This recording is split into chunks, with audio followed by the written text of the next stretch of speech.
Access control list. One of the best features about a Cisco router is its ability to filter traffic from one portion of a network to another. The tool that it'll use to do this is called an access control list, sometimes called an ACL. So throughout this nugget, sometimes we'll hear it as an access control list, sometimes as an ACL. It's the exact same tool. All right, let's take a look at our network here. We have N1, N2, N3, N4, N5, and N6 as computers on this network that under the normal flow of routing through routers A, B, and C would be able to talk to each other. Let's say, though, that we didn't want that to happen. For some reason, we wanted to preempt N1 from talking to N3. We can do that with the tool we referred to earlier as an access list. That access list will always be placed on a router. So you have router A, B, and C, and it can be placed on any interface on any of these routers. Let's now look at what we're going to cover in this nugget. We're going to start off with the IP header because it's so important. It shows us exactly what we can filter on. The access list command is what we're going to use in order to create our access list. ACL ranges. This is important to know because in the access list command there's actually a spot where you will fill in an ACL range so that the computer will know what to expect after that portion of the command. Next, ACL filtering. We'll understand how this happens. ACL processing. We'll understand how a router will go down an access list with many entries and decide when to permit or deny based on the criteria we set. Applying an access list. This is where we study how to apply the access list we built earlier with this access list command onto a router interface like we showed you on the diagram. And then we're going to end up with editing an ACL. ACLs can get lengthy and they may have 10 or 20 lines in it. If we want to omit some of those lines and place another line somewhere in the middle of that access list, we're going to look at how to do that here. All right, let's get started. Let's start with the first bullet, the IP header. Here we go. All right, I know there's a lot of information on this slide. Don't let it intimidate you. Don't get nervous. I'll explain exactly what everything is. First of all, this boxed area here is the IP packet. Note that I didn't say IP header only. From this area here, from the beginning, we're right here from this version field, over to the point that we end with our options, this is the IP header. This portion here is the data. Now remembering the OSI model, you have the network layer, which is IP in this case, and then you have the transport layer above that, which is either TCP or UDP, and above that we have the application data. So if you were say using a telnet program, the information that you're telnetting across would show up in this data field. So let's start with the header. And let me give you a little bit of an analogy to make this a little bit easier. This IP header from the version field to the end of the options field is analogous to an envelope for a piece of mail you might mail over the U.S. Postal Service. Okay? So you've got an envelope with a source address and a destination address. In the case of a packet or an IP header, we have a couple of other fields that are used to route that packet and to give it certain characteristics as it goes through the network. But essentially, it's the same thing as the envelope. And inside the envelope, we find our data. All right. I have listed on the side here 5 fields that we're going to use for filtering. These are available via access control lists for different types of filtering. So let's start with the first one, the source IP address. We find that right here. This is the source IP address. The next one is the destination IP address. Find that right below it. Note that they're both 32-bit addresses. And let's look down here at our diagram. This is our network diagram we started out with in the intro. And now what we're going to do is give examples as to when we would use the source or the destination IP address. So let's say that N1 wants to talk to N3. The source address for N1 is 192.168.12.2 because this is the network number. This is the node or the computer. So let's put that into, if we had a packet, our source address of 192.168.12.2. Now as this packet goes from the computer to the router, if we have an access control list right here on this interface that is keying in on the source IP address And there's a statement in there that says, I want to deny based on the source IP address if it is 192.168.12.2. In this case, it matches, and it would deny that packet.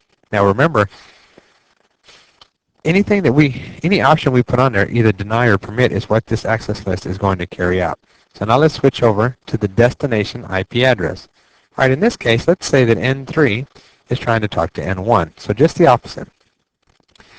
And N3 is sending a packet to N1 with the destination address of 192.168.12.2. Now let's move down here to router B. N3 makes the packet and starts to send it out. It gets to this router. We will now put our access list right here on this serial 1 interface.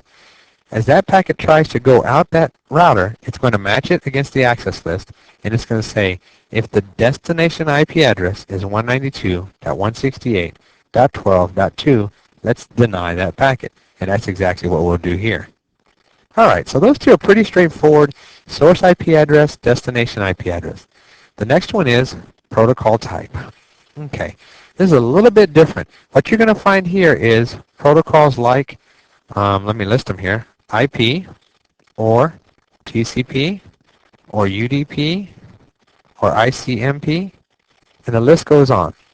And I'm going to show you that list as we go over the command. We'll show you how extensive that list can get. But for now, just understand that there are different protocols that will be identified in this field here by a numeric value, so that when you look at the packet, you know everything that's following has to do with that specific protocol. We can filter on that right here. So, instead of saying that N1 can never talk to N3, now we can say that N1 can talk to N3 unless it's speaking a specific protocol. Maybe to make it easier, unless it's speaking a specific language. So let's say that our access list here said, nobody speaking Spanish can go out this interface. Or you substitute Spanish for ICMP. Nobody speaking ICMP can go out this interface. At that case, if N1 sends a packet, an ICMP packet, out this router destined for N3, it won't make it past this interface.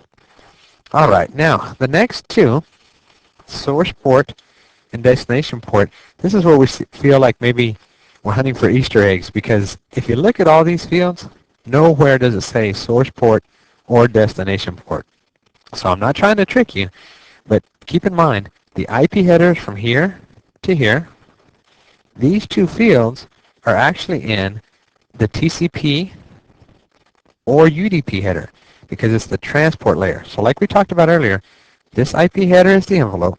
Inside the envelope, we have a TCP header and the data.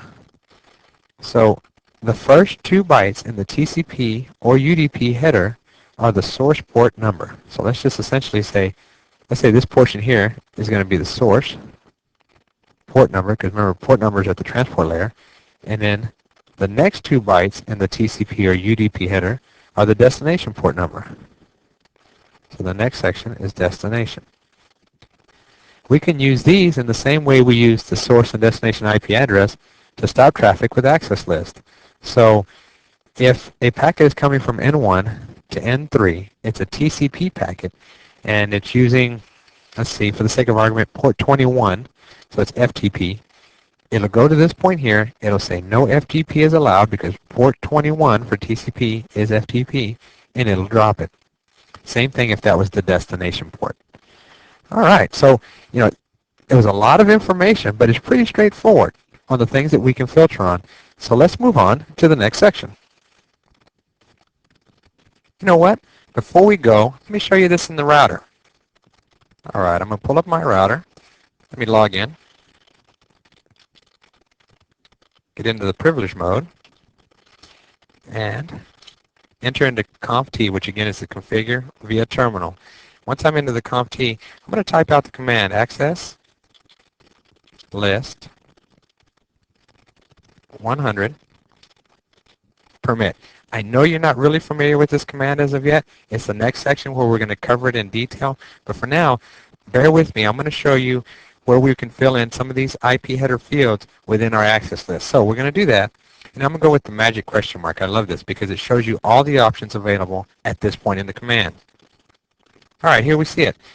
We had talked about protocols earlier within the protocol field. The ones I had named were IP, TCP, UDP, and ICMP. You can see some others here. In fact, you'll note that some of these are routing protocols like EIGRP versus routed protocols like IP. So, there's a mix of both in here.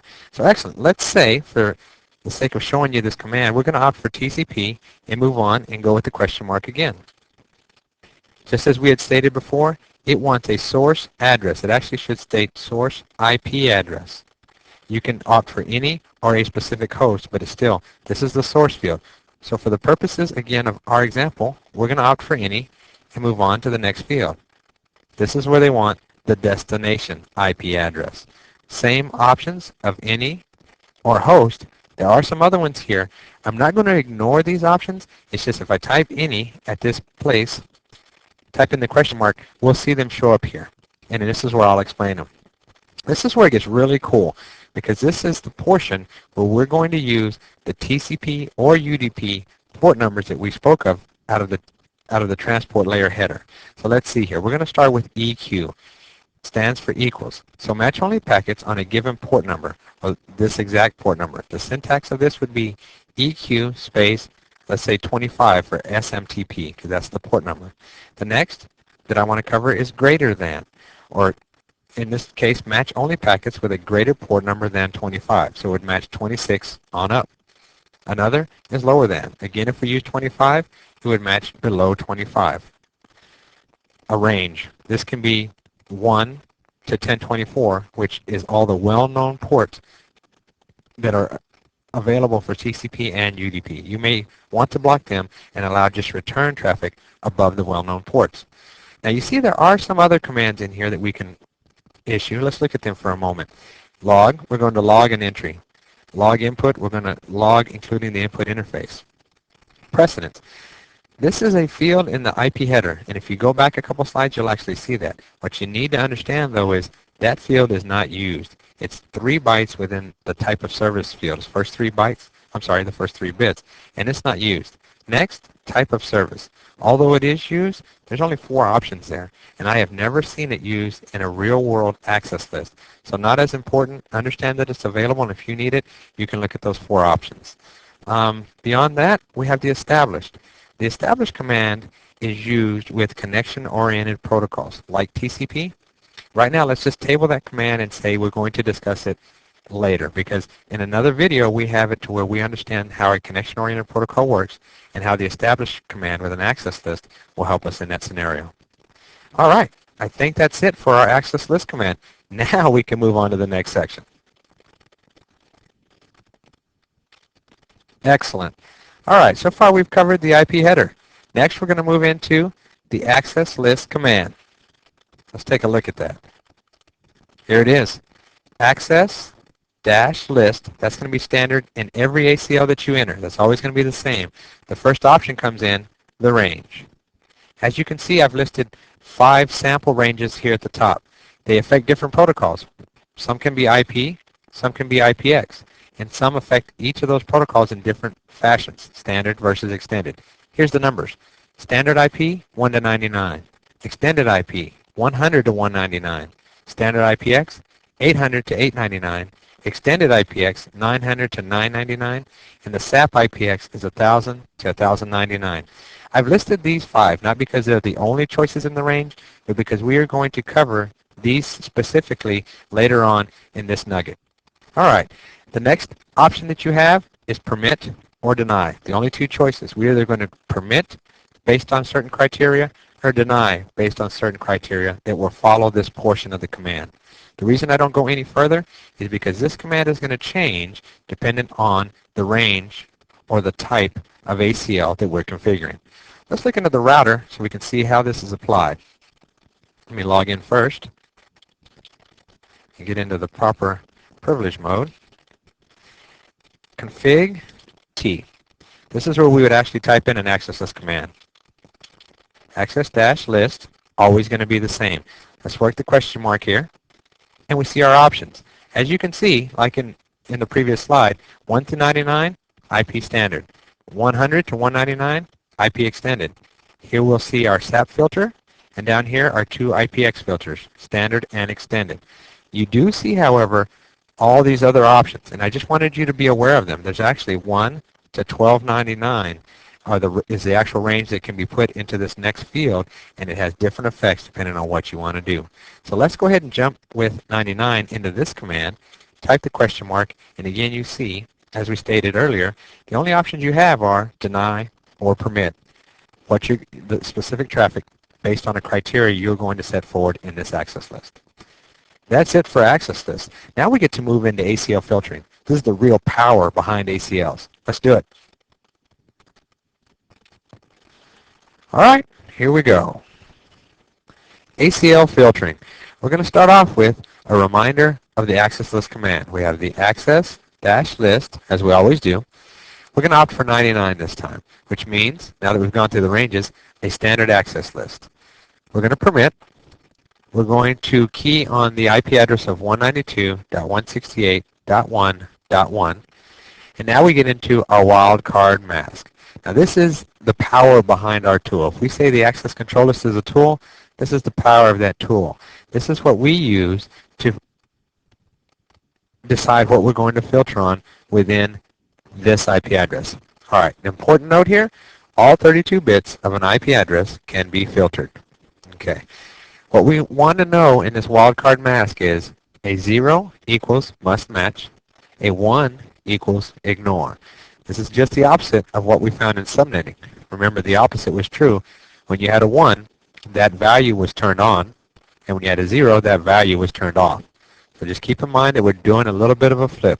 The other thing to note, wildcard mask is also called an inverse mask, depending on who you're talking to. So if you hear them, they're interchangeable. All right, let's get down to our explanation. We have an IP address, as said earlier, 192.168.1.1 that we're trying to get across the network. Okay, this is our access list command up here. Now we're going to substitute in this position, the wildcard mask, each mask that you see below. Let's start with the first one, 0.0.0.0. As we say up here, anything with zeros must match. So each of these zeros represents a complete octet. Now we studied that in IP addressing. So if you recall, that's actually 8 placeholders. So this is shorthand for 8 zeros between each period. So this is equal to a host. Everything must match exactly. So the only thing that will pass under this command of an IP address 192.168.1.1 with a wildcard mask of 0.0.0.0 is that exact IP match of 192.168.1.1. All right, let's move on to our next mask. We're going to, as you can tell down here, we're going to peel back by octet each time. The next one, 0.0.0.255. Again, recall back to our IP address lessons, a 255 illustrates 8 ones in this octet. So this is our answer. With the zeros, 192.168.1, those first 3 octets must match exactly. And you can see that they do with our IP address. Now this is where it gets interesting, and this is the cool part of our tool. In the 4th octet, we can have any value from 0 to 255, 10, 11, 29, whatever number you can think of between 0 and 255. And that is because here we ignore every one of these bits. All right, I think it's probably starting to sink in, so let's continue. All right, the mask we use now, 0.0.255.255. Apply it to our IP address, and we get 192 and 168 must match exactly. The next 2 octets, represented by 1s, can be any number from 0 to 255 dot any number from 0 to 255. Our next example, if a mask is 0.255.255.255, the 1 octet that must match exactly is 192. After that, dot 0 through 255 any number, and so on for the next 2 octets. And then finally, if we have a mask of 255.255.255.255, that means, because they are all 1s, we ignore every bit that is there, and we permit any IP address between 0 to 255 in every octet. And you can see here, essentially what that means is anybody will match this line.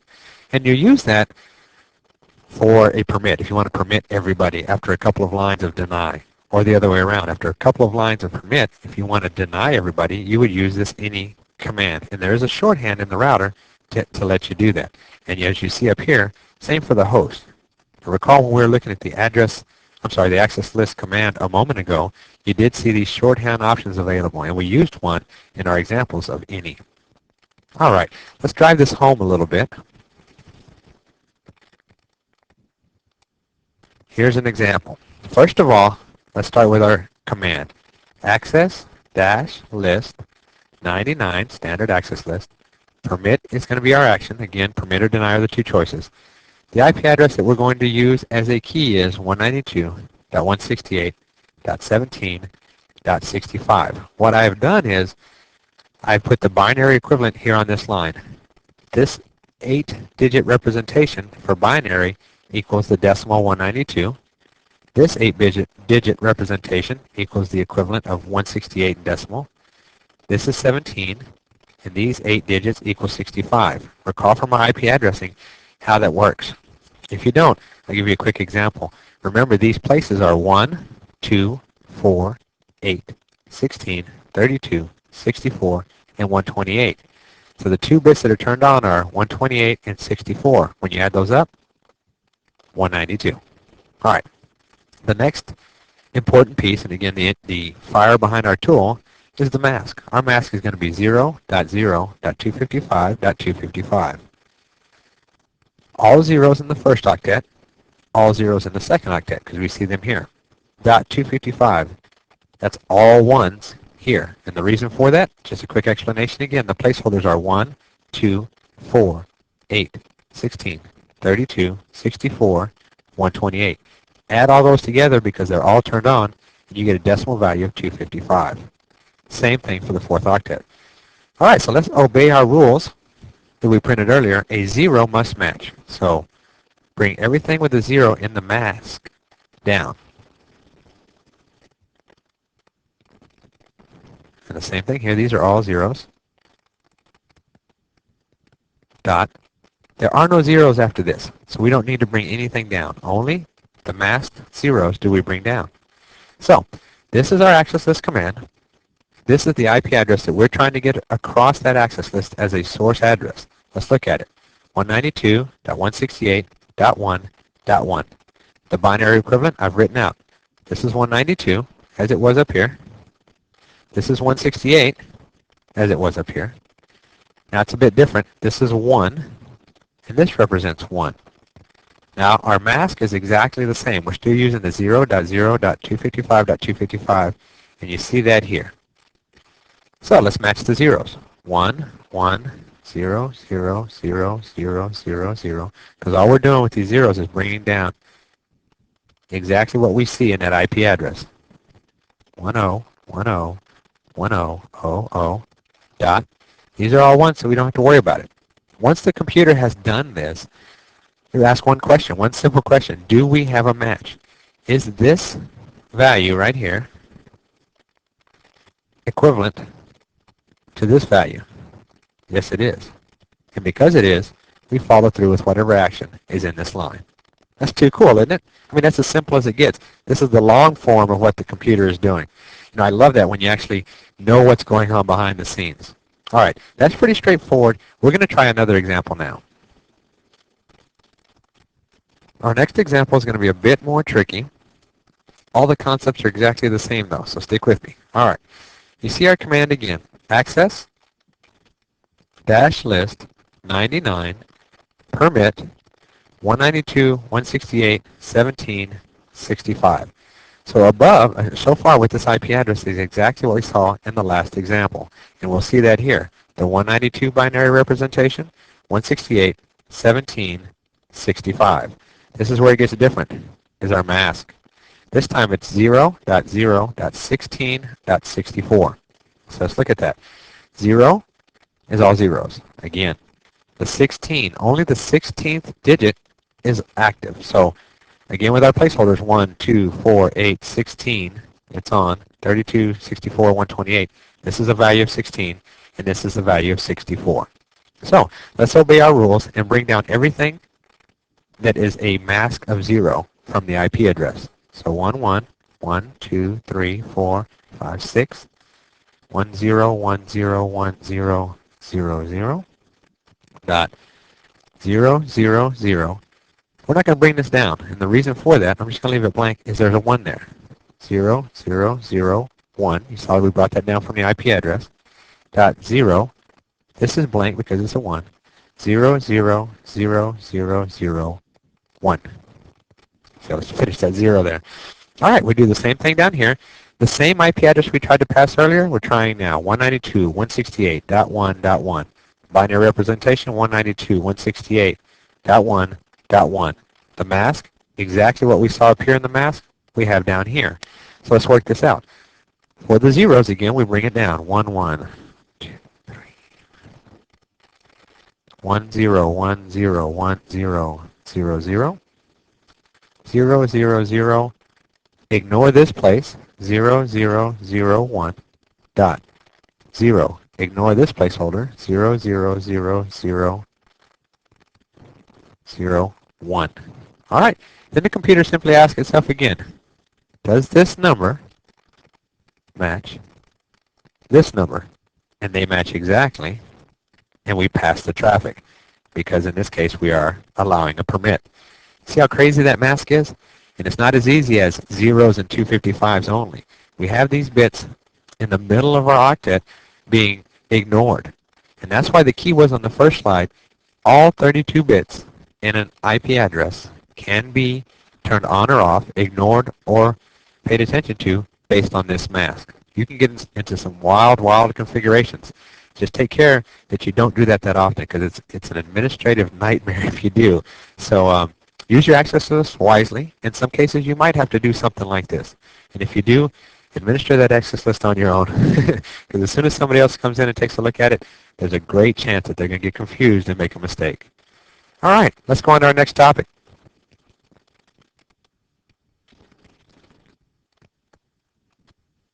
We just got through covering ACL filtering, probably the most important part in this section of the ACL Essentials. Next, we're going to go into ACL processing. All right. The big question here is this. In reading an ACL, there's two choices. Well, with any list that you're ever going to run into in computers, it's either processed by first hit or best fit. Now, in the case of an access list, it's first hit. This is the answer, and we're going to illustrate how that happens and why it's important. Here we go. I have 3 different access lists here, 1, 2, and 3. We're going to pay attention just to the first one for our first example. Here we go. Access-list 99. This time we're going to deny. So understand we're denying a host. Remember our key words in looking at this command and the filtering.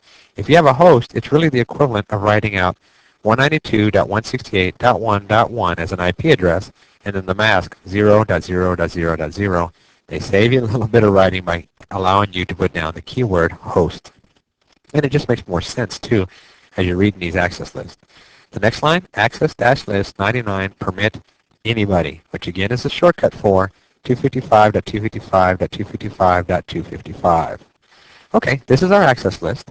I am trying to run a packet through an access list with the source IP of 192.168.1.1. Let's see what happens. I go to the first line. All access control lists are read sequentially from top to bottom. And remember, we're going to hit first hit. So the first hit says, I want to deny anything with the IP address 192.168.1.1. Is that what I have? It'll run through the example we just ran through, and the computer will say, I have a match. That packet is denied. Excellent. My information is safe. That's what I wanted. I don't even hit the second entry because I've matched on the first. But if I had any other IP address as a source IP coming through, like 192.168.1. Let's say this changed to 2, then it would go to the access list, not match on the first one. It would have to go to the second line where the match is any, so of course I match, and it does exactly what's said within the line, and it will permit that traffic. So this ACL essentially denies one address, allows everybody else. All right, let's move to our second example. I'm going to use the same source IP that I used here, 192.168.1.1, the original, on this access list. But let's read the access list first. Access-list 99 permit 192.168.1.0. The mask is 0.0.0.255, which means to us I have to match the first three octets. The last octet is any number from 0 to 255. Then my next line in this access list 99 says deny a host. So here it's exactly this line. And the third line is exactly the second. All we've done is add a line in the beginning. Now let's process that same packet coming through. Our goal is to deny any packet with this source IP address. Let's see if it happens. We hit the first entry. This is a permit statement. The mask says 192.168.1 dot any number in the fourth octet. Does it match? Yeah, it does. 192.168.1.1 matches. I'm going to permit. I'll never get to the deny statement, and because of the order of these entries, I'm not accomplishing what I want to accomplish with this access control list. Pretty straightforward, right? We just want to illustrate first hit versus best fit. It doesn't run through this list and say, you know what? Here's this exact IP address here, so it must want to deny this. It doesn't do that. First hit. Let's go to our third example. If we had one line, access list 99, deny, host 192.168.1.1, which is the first line you see here, and that's it. Let's see what would happen. Some of the logic behind doing this might be, okay, if I want to deny this address and let everybody else go through, why can't I do that in one line? And the answer is simple, but it's kind of hidden. There's an implied deny any at the end of every ACL. So if you write these with, in fact, we'll start with this one, an implied deny any as the last line. Let's process this. Anything coming in with a source IP as 192.168.1.1 will be denied by the first statement. That packet that we passed earlier, 192.168.1.2, when we had a 2 here, will be denied as well. We won't permit any traffic at all. So it's important to remember that. So if we go back to our first example, this is the correct way to deny one IP address and deny everybody else, or permit everybody else, because this has an implied deny any that you just won't see at the end of the access list. All right, very important. Keep that in mind. So that's how you read an access list. First hit. Let's move on.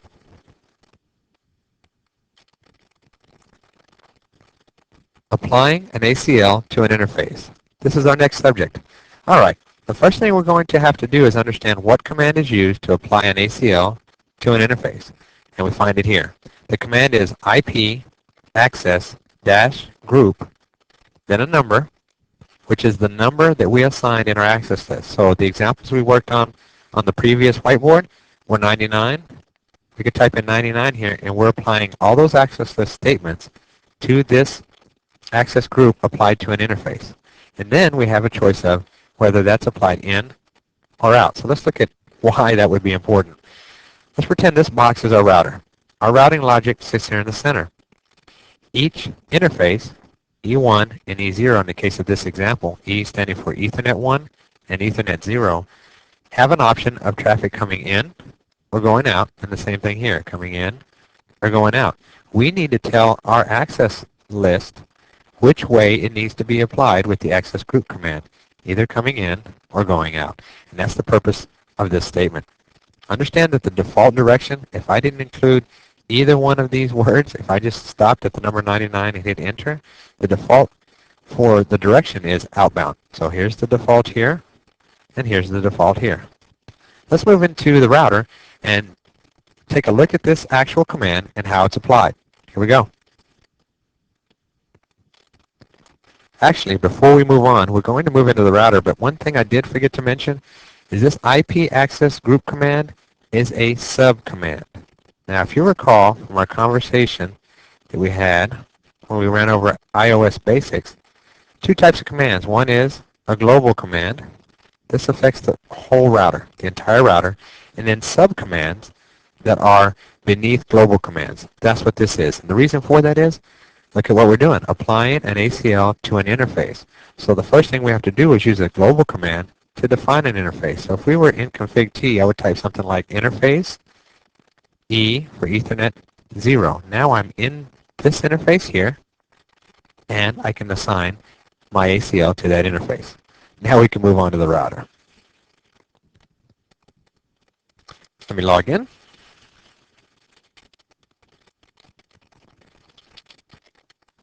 First thing I'm going to do is a show IP interface brief.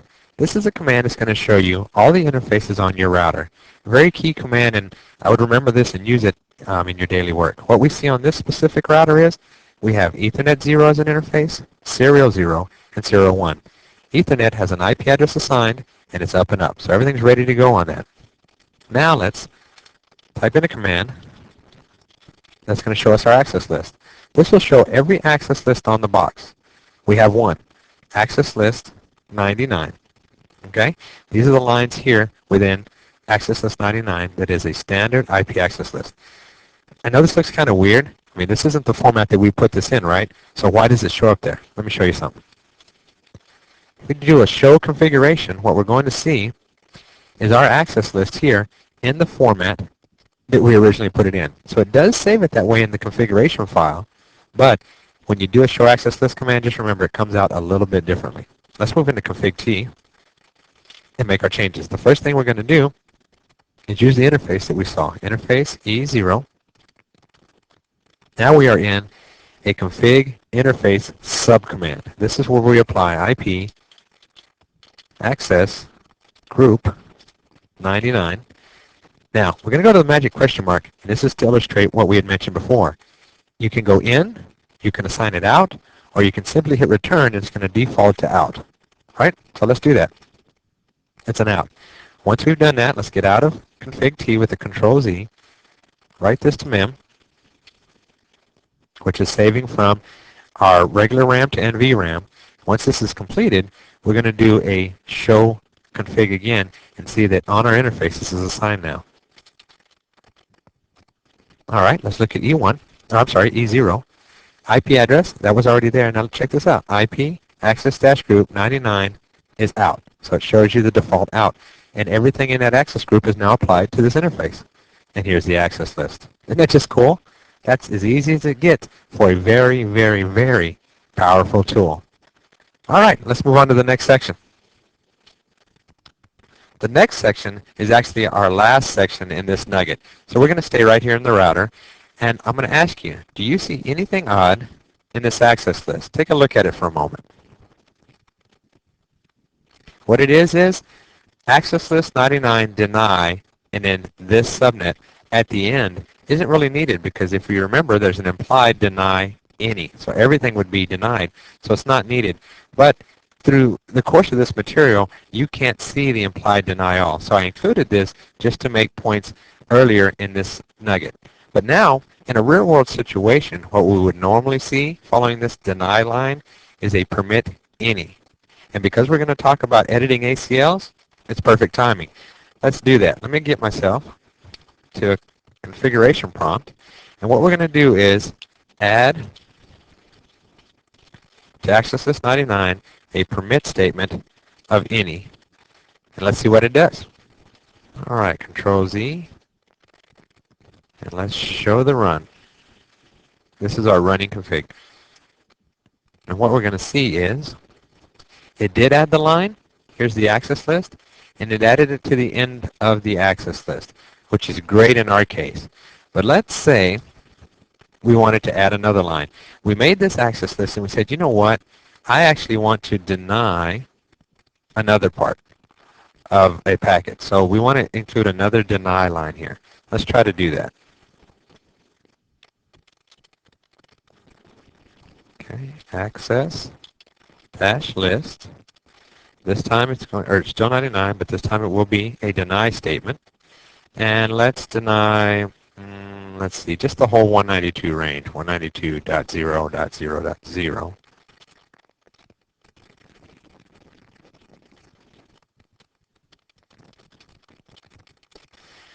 There we go. Let's see what happens with this. Let's Control Z out of this, show our running config.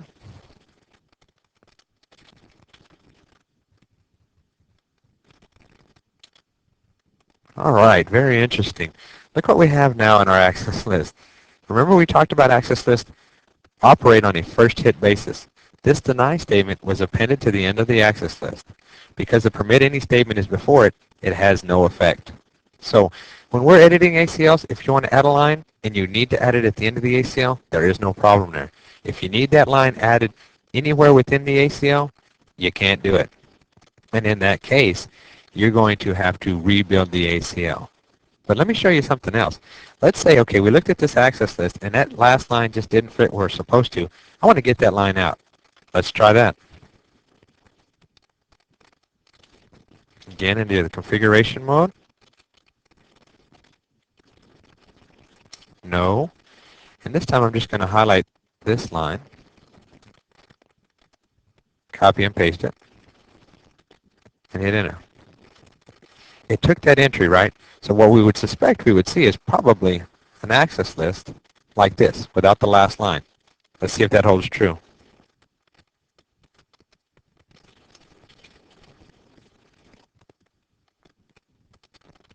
And it doesn't. Do you see that our access list is gone? It's nowhere in the config. In fact, if we use the more pointed command, show access list, it says, I don't know what you're talking about. So anytime that we delete a line, it takes the whole access list out. Wow, it's pretty interesting, huh? We can't add a line to the middle, and if we delete a line, it completely blows the access list out of the water. We still need to complete the editing of our access list, though. So what we're going to have to do, now that we don't have one, is going back into CompT and build our access list again. So let's do that.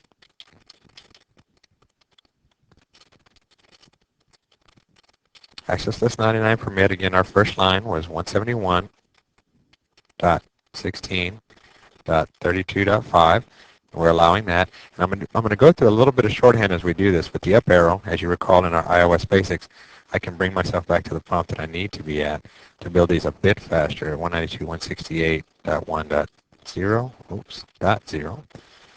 All right, mask of 0.0.0.255.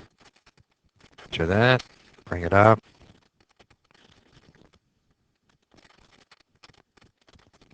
.128 was the network here, and the mask was actually 127. See, these editing functions are actually really useful with the arrow keys, so definitely I suggest that you use these if at all possible. Now, we got to take care here that we're getting into a deny statement.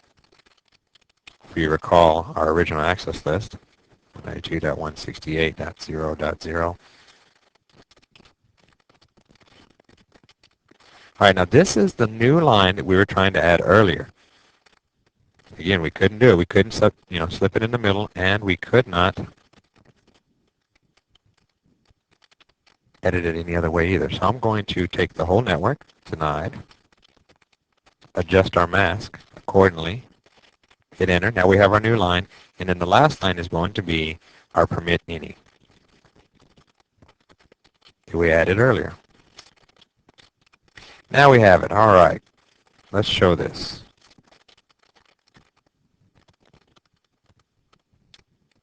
This was our end goal, this access list. And you see that it actually is quite a process to get here. You have to blow the access list away and completely rebuild it. Now there's a question though. What happens while we're rebuilding that access list? Traffic, is it passing? Is it not passing? And I tell you, the answer is a bit interesting. Right now, with the iOS features, when you delete the access list, the access group, the only thing it has left is the implied deny any. And so it stops all traffic. So our options are to leave that on there and no traffic gets in, depending on the criticality of the computers behind us, or to take the IP access group command, and let me show you that command so you remember what we're talking about. It's on the interface, and it's right here, interface E0, IP access group out. If I leave this command on here, traffic is stopped. If I take this out, all traffic is allowed. And depending again on the security of your computers on the back end, that might not be a good idea. Completely your call. All right? So let's talk about real-world applications for a minute, though. If you have access lists, they're more than likely going to be complex. And with any complex access list, when you go to edit it, there will be typos, and there will be times that you put the order of the lines in the wrong order. And when you do that, you're going to have to blow the access list away again and then edit a new access list. If there's another typo, after you look at it, blow it away and do it again. You can imagine the time that we're vulnerable for our networks. What's a way around this? I'm going to show you. All right, let's stop this. Let's bring up our access list again. I'm going to show you something about it that needs to be adjusted. All right, we have just added the line access list 99 deny 192 in that entire network, right? So what use does this line, access list 99 deny 192 168, really have? It's simply an additional line in our access list that can serve to confuse us or take up more process time. So we want that out. This time we're going to use a different process for doing this. We're going to copy this information, bring up Notepad, paste the information in the Notepad, and we're going to perform our editing here. Note that while we're editing, there is no effect on our computers in our network. So let me take this line that we feel doesn't need to be here, simply back it up, then I'll select all, because this is now the access list that I want. Copy here. Let's go back to our router. Let's go into conft. Now take care, if we were simply to paste the lines that we had earlier into this config, we would not have the effect of deleting this line, because again, it appends it to the end, or what you would see here, something a bit new, is if it is exactly the same line that is already in the ACL, it'll just leave it there. So we wouldn't have this gone. So what we have to do is blow away the access list, as we did before. So we just say no, access list 99, and now we can build it back up. This is where I'm going to use the paste command. Much easier. See, every line that we had, hit an enter at the end line here, is applied. Let's Control Z, and let's show our access list and see if we had the desired effect. All right, there it is. Here's our access list. The deny line is gone that we wanted to delete, and it was much easier. And if we had had some rework time or some time with typos while we're in Notepad, it would not have affected traffic on our network. Isn't that awesome? Man, what a session. We covered quite a bit. In fact, let's take a look at exactly what was covered. We looked at the IP header, its true structure, and what we can filter on. The syntax of the access list command and when to use it. ACL ranges, protocols affected, and the features. ACL filtering, this is the true power behind our tool. ACL processing, first hit, easy enough. Applying and editing in ACL, real-world type solutions. Love it. I hope this has been informative for you, and I'd like to thank you for viewing.